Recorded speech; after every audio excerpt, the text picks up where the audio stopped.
বৃন্দাবন में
সেই গৌর সুন্দরকে স্মরণ করে জয় শ্রী গৌর হরি নাম নিয়ে, কারণ আমার ঠাকুর আপনারা জানেন সবাই দলনদী আশ্রমের ঠাকুর।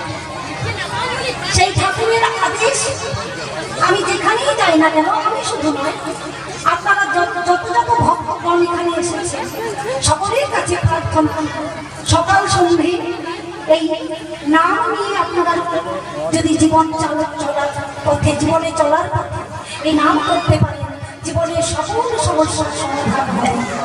নাম একমাত্র ভগবান গৌর হরি আমার দিয়ে গেলেন, কি দিয়ে গেলেন? ঠাকুর দরবারি ঠাকুর দিয়ে গেলেন জয় শ্রী গৌর হরি। সেই গৌর হরির শরণাপন্ন হয়ে আমরা সকলে মিলে আজ মধুময় শ্রীধাম বৃন্দাবনে লীলা শ্রবণ করব। কোন লীলা? আজকে লীলা হবে অন্য কিছু নয়,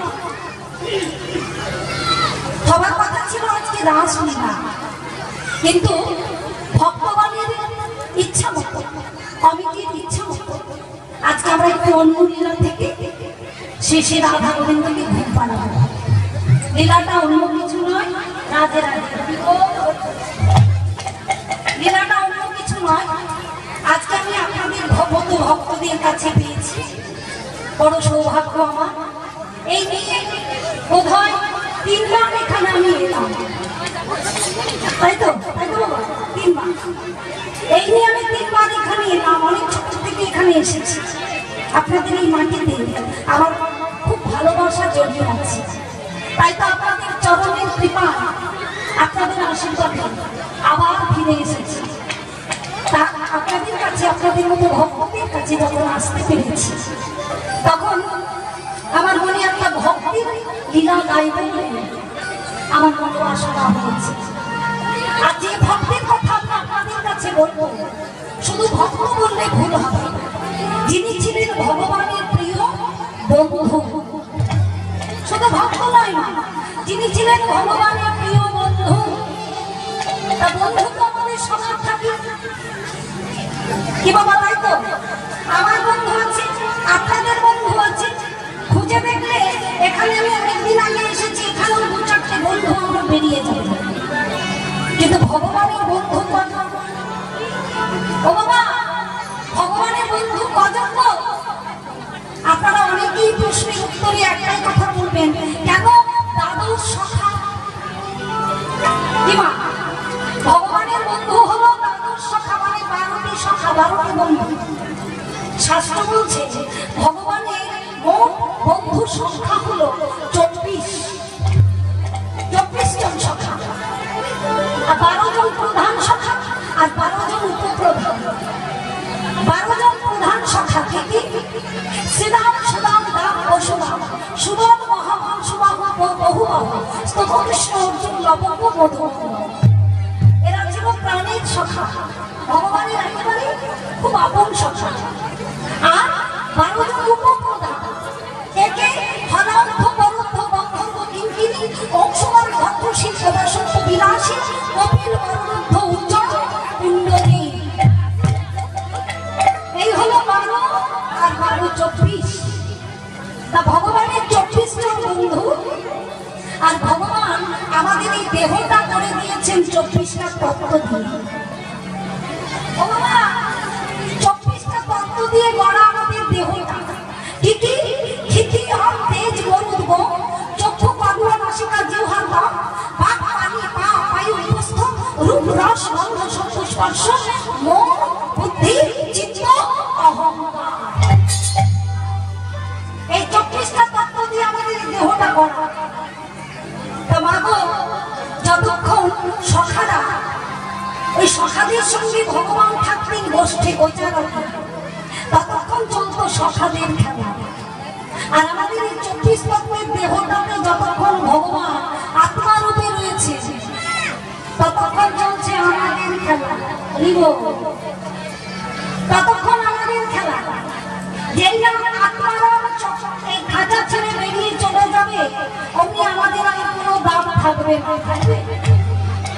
এই যে আমি আপনাদের সামনে কীর্তন গাইছি, কালকে যখন আপনাদের এই রাস্তা দিয়ে যদি পেরিয়ে যাই দুলদুলির কারখানাটার পাশ দিয়ে, আমার গাড়িটা দেখে আপনারা কি বলবেন? ওই দেখো কীর্তনিয়া মেলা যাচ্ছে, মেলা। কি বলবেন তো? কিন্তু যেদিন আমাকে চাঁদ ঘুরাই করে নিয়ে যাবে,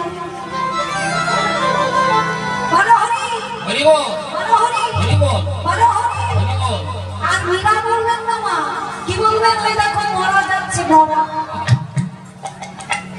এই দেহটা যতক্ষণ ভগবান আছে, আত্মারূপে বিরাজ করছে, ততক্ষণই আমার দাম। তিনি আছেন বলে আমি আছি, তিনি না থাকলে আমি, আমার কোনো দাম নেই। তাই ভগবানের 24 জন সখা থেকে, ওই 24 জন সখার মধ্যে যাদের নাম বললাম, তাদের মধ্যে সব থেকে প্রাণের সখা যিনি ছিলেন, তিনি কে? খুব ভালো বন্ধু, খুব কাছের বন্ধু, যার নাম ছিল সুদামা। হ্যাঁ গো, সুদামা ছিল খুব প্রাণের বন্ধু ভগবান। তাই আজ আমাদের লীলা আস্বাদনের বিষয় কৃষ্ণ সুদামা। কিন্তু সুদামার কথা যখন শুনতে বসেছি, সুদামার পরিচয়টা একটু জানতে হবে নাকি বাবু? হ্যাঁ, আসতে বাবা, খেলা করতে নেই, চুপ করে বসো। হ্যাঁ, সুদামার পরিচয়টা এই যে মা, আমি আপনাদের কাছে অনেকদিন আগে এসেছিলাম, আবার এসেছি। আপনাদের জানতে ইচ্ছে করছে, একটু পরে আমাকে ধরবেন। মীরা তোমার কোথায় বিয়ে হয়েছে, তোমার ছেলে মেয়ে কটা, আমার পরিচয় জানতে চাইবে, তাই তো? তোমার স্বামী এদের মধ্যে কোনটা জানতে চাইবেন তো? তার সুদামার কথা শুনতে বসেছি। সুদামার পরিচয় তো একটু জানতে হবে। এই সুদামা যুগে যুগে কে ছিলেন? সত্যযুগের একজন ভগবান। ভালো করে এই জায়গাটা শুনবেন। একজন ভগবান লীলা করবার জন্য 4 ভাগে ভাগ হয়ে গেলেন। একজন ভগবান 4 ভাগ হলেন। কে কে? বাসুদেব, সংকর্ষণ, প্রদ্যুম্ন, অনিরুদ্ধ। আবার এই 4 জন ভগবান ত্রেতা যুগে হয়ে গেলেন 4 ভাই। নাম হলো রাম, লক্ষ্মণ, ভরত, শত্রুঘ্ন। আবার এই দেখুন, সত্যযুগের প্রদ্যুম্ন তিনি হয়ে গেলেন ত্রেতা যুগে ভাই ভরত, মানে মেজ ভাই। মেজ ভাই ভরত হয়ে গেলেন। আবার সেই ভরত দাপার যুগে কি হলো? সে কে হলো? হলেন তিনি হয়ে গেলেন সুদামা। এখন আপনাদের মনে প্রশ্ন জানতে পাবো, যিনি ত্রেতা যুগে ভাই ছিলেন, তিনি আবার এই দাপার যুগে বন্ধু হতে গেলেন কেন? কি কারণে, কোন দুঃখে বন্ধু হওয়ার কারণটা কি? এই কারণটা একটু আমরা জেনে নিই। একটু ছোট্ট করে বলছি। এই কারণটা জানতে গেলে আমাদের একটুখানি ত্রেতা যুগে ফিরে যেতে হবে। ত্রেতা যুগে যেদিন ভগবান রামচন্দ্র রাজা হওয়ার কথা, সবার মনে খুব আনন্দ। আনন্দ ধরে না। এই তো কিছুদিন আগে মোদীজি রামলালার মন্দির প্রতিষ্ঠা করলেন। আমাদের দেশে দেশে কত আনন্দ উৎসব পালিত হতো, দেখলেন তো? প্রদীপ প্রজ্বলন হতো সবারই ঘরে ঘরে। হয়েছিল না? আপনারা করেছিলেন তো? সবাই প্রদীপ জ্বালিয়েছিলেন তো? হ্যাঁ। তা তেমনি ভেবে দেখুন, যখন রাম রাজা হয়েছিলেন, সত্যি সত্যি সেই দিন ওই অযোধ্যাবাসীর মনে কত আনন্দ ছিল। সমস্ত অযোধ্যা নগরীতে জ্বলে উঠেছিল লক্ষ লক্ষ প্রদীপ। ঘরে ঘরে গান বাজনা, ঘরে ঘরে আনন্দ উৎসব। কিন্তু একজনের মনে আনন্দ না। সবার কি ভালো লাগে? এই যে রামলালার প্রতিষ্ঠা হলো, সবার কি ভালো লাগলো? লাগলো না। যাই বা হোক, এখানে একজনের মনে আনন্দ নাই। সে হলো কৈকেয়ীর দাসী, নাম হলো তার মন্থরা। মন্থরা এসে কৈকেয়ীকে বলছে, কই গো, বলে ও মেজরানী, খবর কিছু শুনেছ? বলে কেন রে মন্থরা, কি খবর? বাবা, তুমি কোথায় থাকো কে জানে? আরে আজকে তোমার সতীনের ছেলে রাম